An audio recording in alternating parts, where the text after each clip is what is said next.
Today is day 4 in the life of our starter, and you can see that we had quite some activity going on.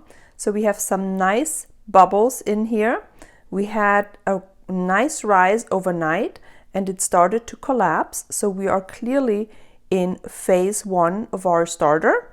We are going to again remove 220 grams of the starter before we feed it, and then the remaining 110 grams that are left we are going to store in a separate jar in the refrigerator as a backup, just in case that something happens, because we are in a very, very fragile state right now, and we want to make sure if something happens within the 24 hours out at room temperature that we have a backup and not lose the work that we have put in the last 4 days. Let's stir our starter really well.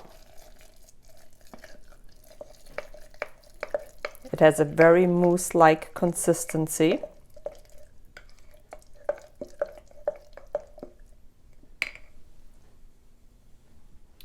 And we are placing our starter in a clean vessel, in a clean bowl. Our scale is zeroed out. So we are taking 220 grams.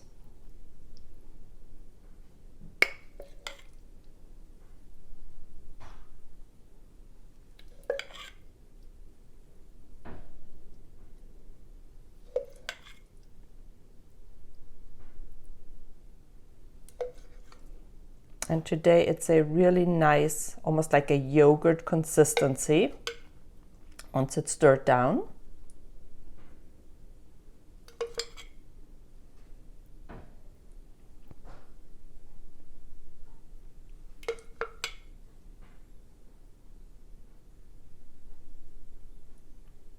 So we have 220 in here, and the rest we are putting in a small jar to refrigerate.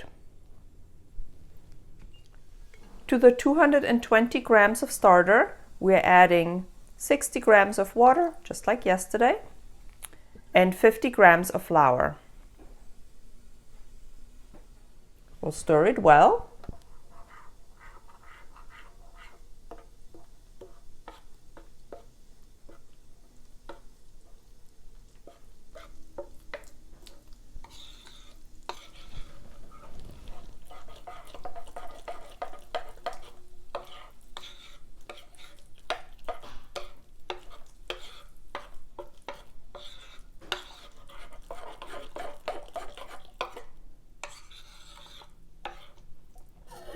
Until we have a smooth paste.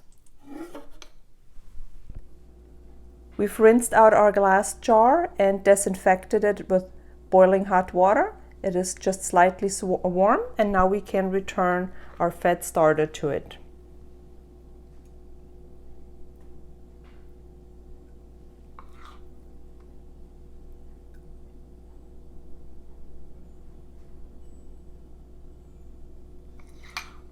And again, be mindful of not getting it on the sides, as this is a perfect place for mold to develop. We want all of our starter on the bottom.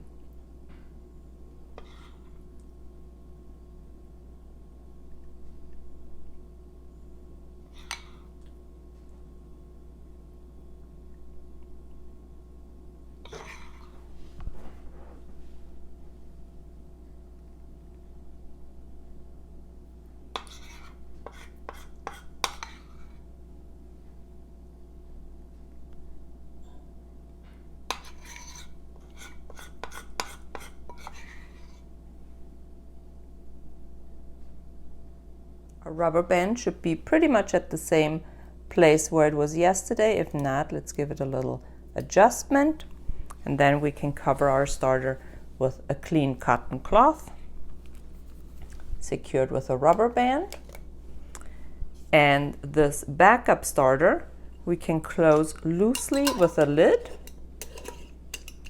and place it in the refrigerator, and this is just for the next 24 hours, our backup, in case something happens to our main starter. So tomorrow we will be throwing this out and then replace it with the leftover from tomorrow's feeding.